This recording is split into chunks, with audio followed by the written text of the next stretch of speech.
Once again, and for the final time in this musical, I'm going to be talking about 2 songs in one video.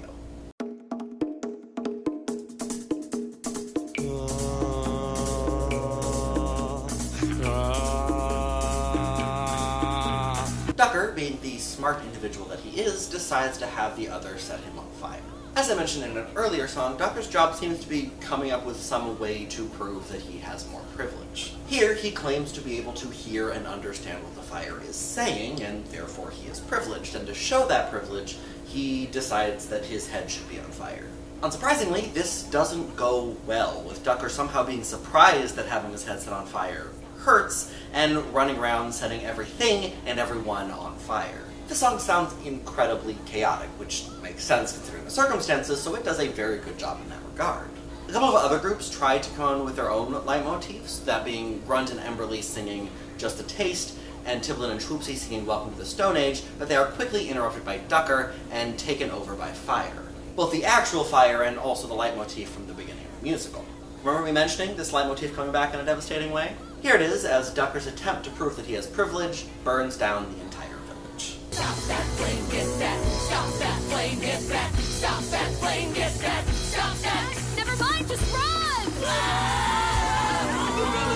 The village is on fire! Everything's on fire! What if I tried something new and it Backfired! The next song continues the devastation train by bringing What If back in a devastating way.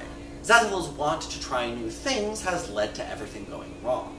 They've killed all the mammoths, and not only that, but they've thrown the rotting mammoth meat into the water, so the water has been poisoned. The village has burned down completely, leaving them vulnerable at night, and leaving Grunt to be taken by Snarl.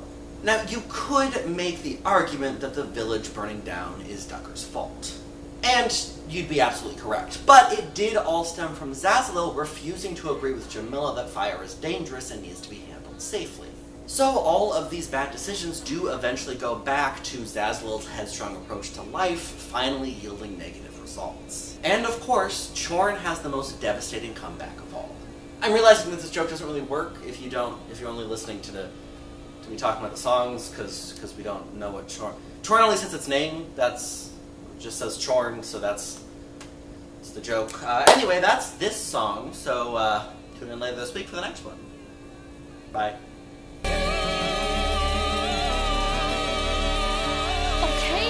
Okay. Jeez, Chorn, I get it.